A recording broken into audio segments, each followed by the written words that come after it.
recapping some of the Week 7 Mountain West football games.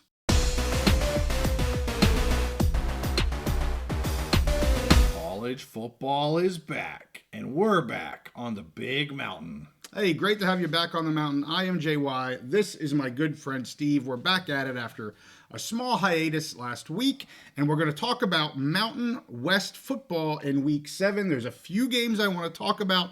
I'll get the scores out for all of them, but only going to talk about a few of them. That's usually how we go. I want to first start with the Friday night game, UNLV versus Utah State. Just a dominating first half by UNLV. My goodness, they took it to them. Again, you saw some of the domination when they played Fresno State. They kept it right going here with Utah State. 41-7 at halftime. Just a complete annihilation.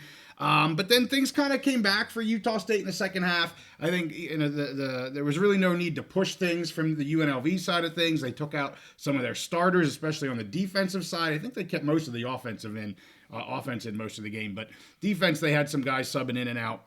And then Utah State's passing game kind of got with it. That was the side of the ball I was interested to see. They had very little offense in the first half. But they did come back and actually, my bet lost. I took UNLV minus the 18.5. They didn't cover just because they just let things happen in the second half. They didn't really need to go hard, and they didn't go hard. But Haj Malik Williams looking fantastic again. So happy to see this kid as the starter. He was 13 of 20 for 233 yards and 3 touchdowns. Also, another, he's a dual threat quarterback, had some really nice runs as well. Petrus here for Utah State. He ended 41 of 59 on the game, 461 yards, 3 touchdowns, and 3 interceptions. A lot of those stats came in the second half. That's when the Utah State Aggies got their offensive game going. He couldn't do much. The whole offense couldn't do much. The defense couldn't either. They couldn't stop him. They couldn't score points. First half was nuts. You saw 2 of the best wide receivers in the Mountain West in this game. Ricky White, loving the fact that Williams is at quarterback. Yep. He is the number 1 target, and he makes some beautiful catches. He ends 7 receptions, 138, and 2 touchdowns. Jalen Royals looked fantastic as well. You don't hear about him as much. I mean, everybody knows Genty. A lot of people know Ricky White. You don't hear a lot coming out of Utah State about Jalen Royals, but he is a very good talent. 10 receptions, 155, and 1 touchdown. UNLV forced 4 turnovers, and that's what I wanted to see. I wanted to see how the UNLV defense would play against a very good passing offense, and they passed with flying colors in the first half. I kind of put that second half. I don't put a whole lot of stock into that. They could have easily covered this. I mean, this sucker could have been like 70-10 if they went balls to the wall the entire game. So Woodard, again, just this kid is awesome. I mean, there's so many people I could talk about on this UNLV defensive side. We talked about Canelon a lot, the defensive back, but Woodard just makes everything happen. He had 2 picks, could have had 3. I don't think we've ever brought him up, and we should, because he is a phenomenal talent. He runs that defense along with Powell and some other guys. Just fantastic game, Steve. Did you get to catch any of this? I saw some of the first half, and each time I watched it, UNLV was on defense, and they were making Petrus's life very uncomfortable. Oh yeah. So it is what it is. That's always the risk when you're betting on a team, and you think that they're a lot better than the other team. What happens if they get out to a big lead in the first half and then they let their starters sit in the second half? And that's what I said when I picked. I said I would love to lock it, but I wasn't sure with the passing game of USU how that would work out. And when things get away like that, that's when teams don't cover because they don't technically need to cover. So anyway, I watched all of that game. I watched all of this game, the Wyoming Cowboys versus the San Diego State Aztecs. I said I picked the Cowboys here at plus 2.5. The game ended at 3. I said, I want nothing to do with this line. I don't want, because I figured it would be a close game. I told everybody I'm not going to bet it. Sure enough, it ended up being half a point one way or the other. So I didn't win my bet because I took the points with the Pokes there. And it came to a fourth quarter comeback here for San Diego State in order to win the game. And because the Pokes went into the very early in the fourth quarter, they were up by a touchdown. And really, when you look at the team stats, very, very close here, as I expected. When you look at total yards and you look at all that jazz, time of possession, yada, yada, yada. Really, it comes back to early in the game, Svoboda threw 2 interceptions, one of them being a pick 6, and that one, that's what did it for him. Yeah. That pick 6 was the game changer here for the Pokes, unfortunately, and they were 2 very similar plays. He just, I hope they don't ever throw that play or throw those passes again. There's outs, long passes. He doesn't have it in him right now. He ends 12 of 31. I think he came into the game just under 50% is what they had, so he didn't help his stat lines here. 181. 1 touchdown, 2 interceptions. He did have a beauty of a 51-yard touchdown run. The kid can run. There's no doubt about that. O'Neal, 16 for 27, 254, 1 touchdown, 1 interception. The quarterbacks just, there's nothing really special about either side of the quarterback play here. And for the most part, the Pokes kept Cooper in check. He only had 1 or 2 fairly decent large runs, chunk yards. But other than that, they kept Cooper, who, remember, is coming into the Mountain West with these 3 straight 1,000-yard seasons over in the MAC. They pretty much held him in check overall. And really, if you take off that 7 points for the pick 6, the defense held him to 20 points, which is pretty good. I'd be okay with that. So San Diego State here coming off of 2 straight 27-24 wins. They moved to 3-3 on the season. They held Hawaii to 24 points. They held Oregon State to 21 points. They held Wyoming to 24. I wouldn't put Wyoming's offense up there where Oregon State and Hawaii's offenses are. But they are getting into their tougher part of their schedule now. Yes, they're 3-3, doing slightly better than I had thought they would. But they've got Washington State, Boise State, New Mexico that has a fantastic offense, and then UNLV is their next 4. So they are getting into a very difficult part of their schedule. And the Pokes are just kind of the Pokes this year. I just don't have a lot of expectations for them. But this is one that got away. They could have won this game and just didn't get it done. So I saw a little bit of this game, especially a little bit of the first half, and I saw some highlights. I think I saw there was like a big flea flicker touchdown. Yeah, they did 2 flea flickers. Yeah. The first one was. Yes. I'm glad you brought that up. They had a beautiful flea flicker. Yeah, it was gorgeous, and I saw Svoboda's long run as well as a highlight. When you talked about this game, I said, honestly, for either team, I know both the fan bases and the players, they want to win the game. Yeah. But to me, for both teams, it wasn't necessarily important, who wins, because they're not going to be, neither one of the teams are going to challenge for a Mountain West championship this year. Right. It was more, can you develop your offense? Can you develop your quarterback? All that kind of stuff. So San Diego State, they came back and won, good for them. As far as Svoboda, I still think we're in that process of he is a talented player. You see in that run, he's got an arm, but he is still he's not a pocket passer. And to me, I think they need to continue to put him in the positions like we've talked about, where he can use his legs, have a run throw option where he can roll out, and then you just isolate the reads to one side of the field. Whichever side you're rolling out, you have maybe 1 or 2 receivers that you're reading, maybe a high-low guy. And if you don't like it, you can run for it.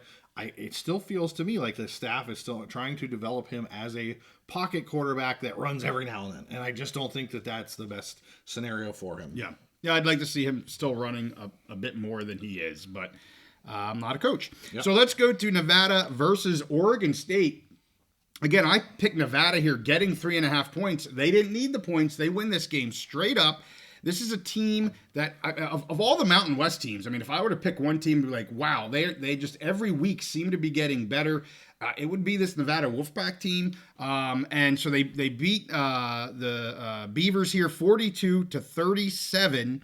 And they were down 24-21 after 3 quarters. So they scored 21 points in the 4th quarter to come back and win this game. When you look at the team stats, Oregon State was just better kind of in every category, including turnovers, to which they had 4 interceptions. 1 was a pick 6, all 4 thrown by McCoy here. And I said when I picked this game, I'm not confident in the Beavs. I'm not confident in, I think I actually said McCoy. And he turns out and throws 4 picks and lets Nevada win this game. But this was a game of running backs. I got to throw these guys' names out because they both had beast days. Hankerson for the Beavs, 28 carries, 154 yards, and 3 touchdowns. But he was outdone by Savion Red. Holy cow. 23 carries, 137 yards, and 4 touchdowns. Fantastic ground game by both of these teams in this game. And yeah, just way too many. I mean, you're turning the ball over 4-0. That's what it ended up being. The Wolfpack didn't turn it over once. The Beavs turned it over 4 times. One of them was a pick 6. It's hard to win any games. But I'll tell you what, you look at the stat lines and you go, wow, that team won every stat line, but of course, including the dreaded turnover stat line. So I don't know if you saw any of this game or not. I saw a good amount of this game. I forget which Big Ten game. It might have been during the Oregon-Ohio State game. Yes. And I just kept, there were so many commercials. I kept flipping over to this game, and I watched a lot of the game. And like you said, Oregon State was up. Watching the game, they looked like they were playing really well. They're running the ball really well. Every time that their conversion rate, every time they needed a first down, they'd run the ball. 3rd and 3, run the ball first down. 3rd and 4, run the ball for like they were getting. But their quarterback, I mean, that's really the story of the game. I think I texted you when he threw a pick 6, and at that point, it just felt like, okay, that's game over. Yep. It's because he just kind of kept letting them down. And I'm not real familiar with that quarterback. I wasn't coming into the season, and listening to the analysts on TV, they were saying that he's more of a kind of a running quarterback, beat you with his legs, but he has had some injuries, so he isn't using his legs, but then his arm is a liability. Sure. At least it was in this game. Yeah. So if I'm a Beavs fan, I'm a little bit worried there about the quarterback situation, because the rest of the team, like you talked about, the stats looked good for them, right, but their quarterback let them down tremendously. Yep, for sure. So let's get to one of the ice cold locks that I had that I did not hit, and it's because of the team that I'm wearing here, the Rams, the Colorado State Rams, beating the San Jose Spartans 31-24. Surprised the heck out of me. I'll be honest. I thought San Jose State was going to run away with this. And yes, they have 24 points, do the Spartans, but 7 of them came on a scoop and score. So they only score 17 offensive points, which really surprises me. This was a team averaging 39 points through their last 3 games. So I'm just, I'll give a shout out to the Rams defense, because I thought it was going to be a clear victory here for San Jose because of how strong their passing game is versus a weak Rams defense, and they stood up well. 3rd downs here. You look at this, San Jose State was 4 of 12, so only 33%, but the Rams 8 of 13, 62% on 3rd downs. That's how you win football games. And they had a really strong running game in this one as well. And San Jose State just shooting themselves in the foot. 12 penalties for 112 yards. Ay caramba. You can't be doing that either. But let's talk about some of the quarterbacks, because this, to me, I'm a little fuzzy on San Jose State right now. And this was the side of the ball I was high on. So we'll start with the good here. Fowler Nicolasi, 22 of 30, 269 yards, 1 touchdown, 1 interception. Again, nothing spectacular for him, but he did what he had to do. They really relied on the running game to get them where they needed overall. But then let's look at San Jose State. So Brown starts, Emmett Brown, who has been the starter here for the beginning part of the game. He was 22 of 30 for 256 yards. Actually, I have these guys flip-flop. Brown was 8 of 14 for 91 yards. He did have 1 touchdown pass to your man, the Nash and Gash, Nick Nash. And so, things are going to 8 of 14, not great. But they had started bringing Walker Egan in even last game. And this game, it was like, you've used Jekyll and Hyde before, and they just would bring guys in during offensive, not plays, but series. Thank you. During series, they'd be, and I'm like, so I'll be honest with you, I'm going to chalk this up. Yes, I talked about 3rd downs. I talked about penalties and that. I'm actually chalking this up to the offensive coordinator. I don't know how you go back and forth. It's one thing to do series to series, which I hate either. Like, if you don't like your starter, pull the guy and get the other guy in and make the damn decision, right? Just do it. This guy's playing hot and cold, and he did it the game before in the second half. He's pulling guys in and out. We talk about confidence with quarterbacks. Well, you're killing Brown's confidence right now. It's gone, and he's the guy that's been throwing freaking, daggers and stuff to Nash. And yes, I will say Egan's numbers were good, but he didn't have any touchdown passes, and he had a pick. So I'm I'm really struggling with I didn't get to see most of this game, but if I got Spartan fans out there, I know I reached out to our buddy that was on when we did the pre-show for the Spartans, and he just basically said, it's weird. I don't know what they're doing. Well, I don't know what they're doing. You're screwing up a damn good offense. So what the hell are you doing? So if people have any comments on the Spartans, I would love to hear from you guys. Stick them in the comments below. San Jose State, they have Wyoming next. But then after that, man, I'll tell you what, their last 5 games, it's tough. It's tough. And remember, I locked them being under 4.5. Mm-hmm. They can go to 5 with Wyoming, and they better freaking do it because their last 5 games are not easy with Boise, UNLV, Stanford, blah, blah, blah. It's not an easy schedule for them, and they're kind of like, they're screwing themselves up. I don't know what the hell's going on. And I'll let you talk, and then Ken actually talked about this. Coach Ken made a comment, and I'll talk about that next. But go ahead. What do you have to say? Just a quick comment. I didn't see any of the game, but this San Jose State Nash and Gash offense has been fantastic. It's been a revelation this year. And why mess up a good thing? That's my only question. Why mess up a good thing?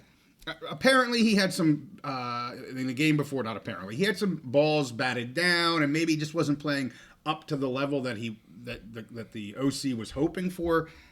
I don't know, man. When you got a good thing going, help the kid out. Freaking pull him. But anyway, that's my opinion. I'm not a coach. You're playing productive, winning football. Absolutely. And then you mess it up, and now you lose. And now you lose. So a game that you should have won. Yeah. 100%. And Ken they came up in post game, and he's like, we can't be doing that. I mean, he didn't throw his OC under the bus, but he's like, we got to figure out what the quarterback is and go with the quarterback. We can't have these guys coming in and out. And I'm like, you better talk to your OC because he's the one that lost that game for you. I firmly believe that. Well, at the end of the day, though, he's the head coach. He's standing on that sideline. Yeah. They all work for him. Yeah. And so it's one thing, okay, in game, it's hard to, you're managing the game, things are going on. Yeah. But the buck stops with him. If he doesn't want to see that happen, he has the power to make it not happen. For sure. Well, let's talk about the last 3 real quick. Give you the scores. New Mexico 52 to Air Force 37. That was my other ice cold lock. Easily hit. I took New Mexico at -6.5. And Air Force had some scores late to make that even closer than what it was. Just complete, again, offensive annihilation by the Lobos there.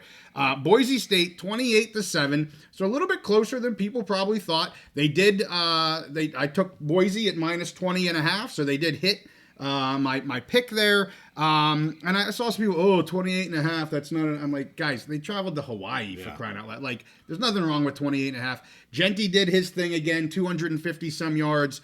Say it. Jenny for Heisman. And then the last one, and we talked about this game, Steve, Washington State versus Fresno State, an almost must win for Fresno State. Well, they don't win. They're now 3-3 on the season. Questioning what's going on here. And I watched some of this game. I hate to call it an ugly game, but it was an unimpressive game from both sides. There wasn't a lot of stuff that impressed me. And 17 points for Fresno State against a Washington State defense that is not great and has let up a lot of points to some of these teams. That's not a good look for you guys there, Fresno State. I'm not trying to bash you when you're down, but 3-3 is not where Bulldog fans thought they would be. And a lot of questions right now there in Fresno State. Yeah, I mean, they had rightfully every expectation that they were going to be in the race to at least get into the Mountain West Championship game. Yep. And at this point, I mean, we'll see. There's obviously a couple big games. Yep. But at this point, to me, it just seems like it's a 2-team race, and Fresno, they let themselves out of the race. They did. They bowed out much earlier than we thought they would. And you had them in the final, and rightfully so. I had them clearly had a top 3. And Fresno's going to struggle to be in the top 3 by the end of the season here, especially with some of these upstart teams that we've been talking about, San Jose State and some others. The in-conference is young here in the Mountain West, so we'll keep you guys up to date. Just so you remember, we do our live pick episodes Wednesday evenings, 8:30 Eastern, 5:30 Pacific. I pick all the Mountain West schools, and I was 1-1 on my locks, like kissing my sister yet again. That's 2 weeks in a row. I'm 500, but we'll turn it around here. We'll go 2 or 3-0 here and get the ship corrected. So, hey, with that, we thank you guys for watching. Make sure you give this a like and subscribe if you like our content. We'll see you next time on The Big Mountain. Genty for Heisman.